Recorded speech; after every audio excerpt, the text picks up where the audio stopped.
what is more interesting to study about Josh McCall as a character? The why or like the how, the methodical approach to how he does it, or just why in his brain? What's more interesting to you?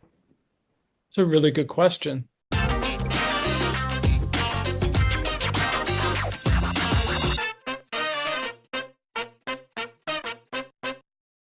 Hi, Jason. Hey, Thomas. How you doing today? I'm good. How you doing? I'm doing great. Look, before I start, I just want to say I think I've seen Sharp Corner three times now. I saw it at TIFF, and then I watched it a couple times again before this interview. It's absolutely fantastic. So thank you so much for taking the time to talk to me today. Yeah, my pleasure. Happy to be here. Thank you. Like I said, I saw it when it premiered at TIFF. Congratulations on the world premiere at TIFF, by the way. That's such a great festival to have this movie at, especially being such a Canadian film. What's it like to finally have this out in the world almost a year later now?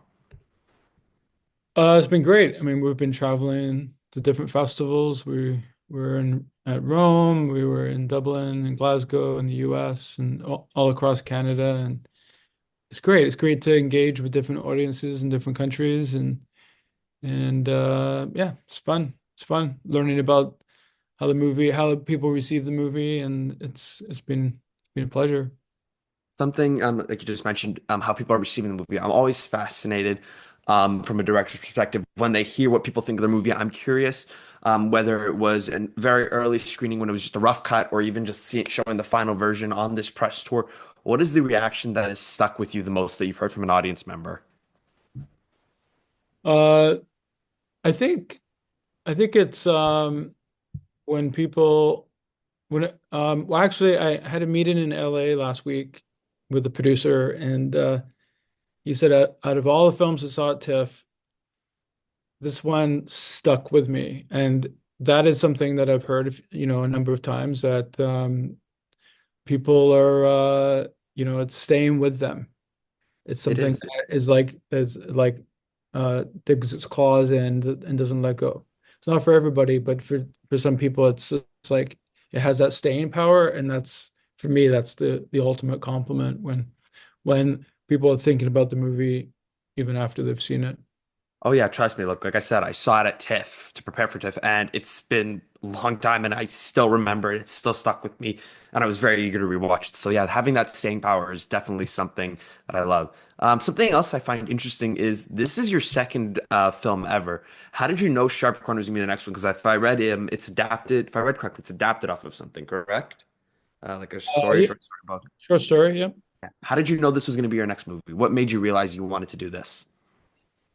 I was looking to do something different. My first feature was more realist drama, and I didn't want to repeat myself. I was looking to do something a little bit different. And this one actually started, I had optioned a number of stories from Russell's collection, and Sharp Corner was going to be one story, and this other story was it was going to be like a Magnolia type of narrative where a character from the other story was going to converge at the Sharp Corner.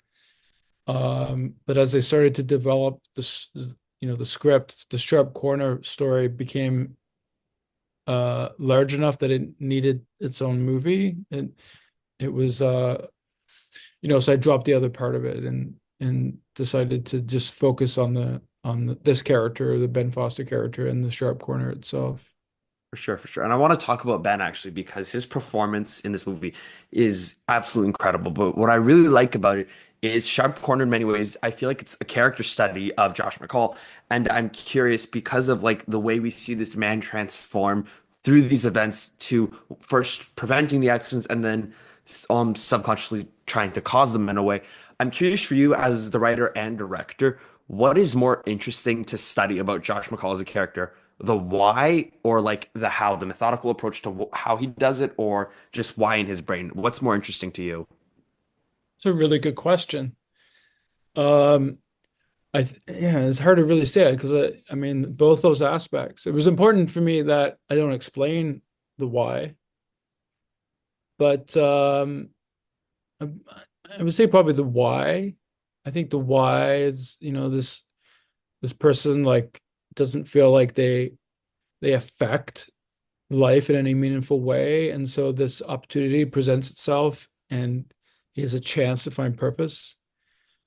But I don't think he understands why, and I think that's why it's a little bit unexplained because he doesn't have that relationship with himself to really truly understand what's going on, like Yeah. what is being unleashed from inside of himself. And so then the how becomes sort of the fun is the how is like is to show like how is this character gonna, what is he gonna do to actually make this this desire realized. Like that becomes the fun of it. That becomes a little bit of where sort of the mix between dark comedy and thriller sort of converge. Oh, for sure. And you do blend those aspects together. I want to talk about it a bit. Before I get to that, do you think Josh is too far gone as a character? Do you think, I know it's a very bleak ending, to be very frank. That's the only way I think I can put it. Do you think he's too far gone as a character? Do you think he can realize what he's done? Do you think he's gone too far into the deep end?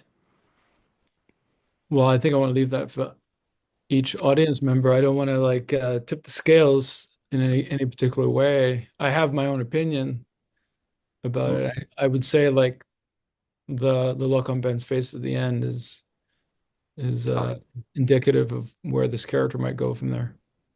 interesting, interesting.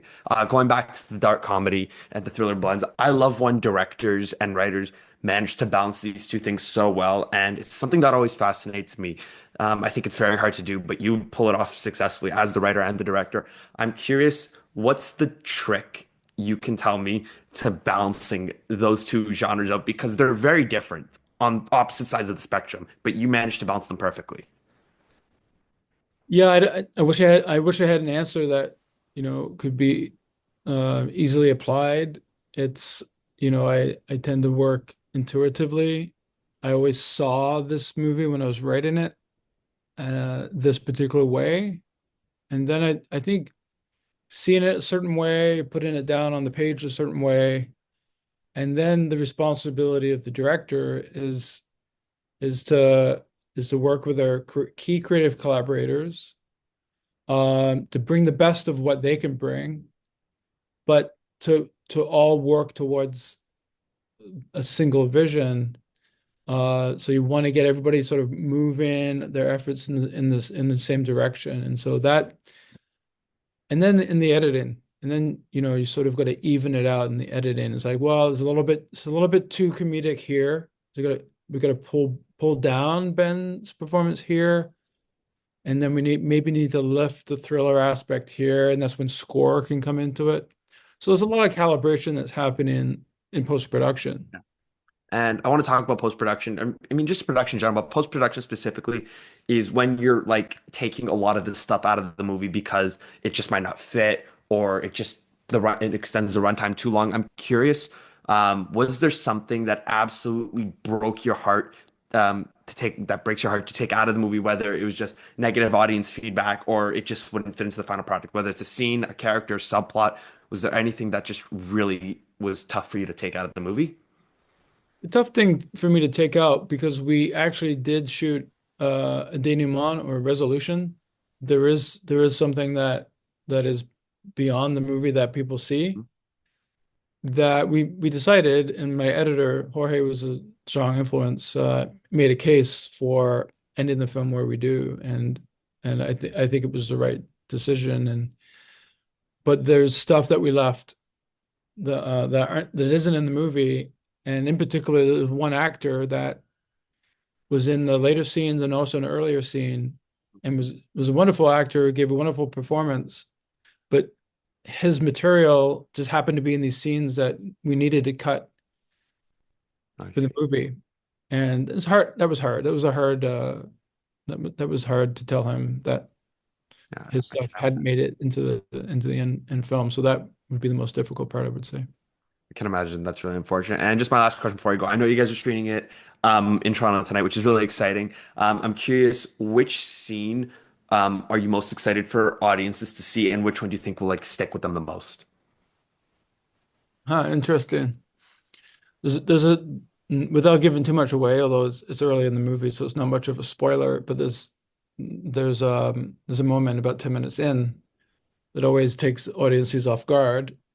It's I know, always I it's know always exactly. fun. Yeah, it's always fun to be in the audience for that, to be sort of in the back, just to sort of see the reaction. Um, And I love the last 20 minutes.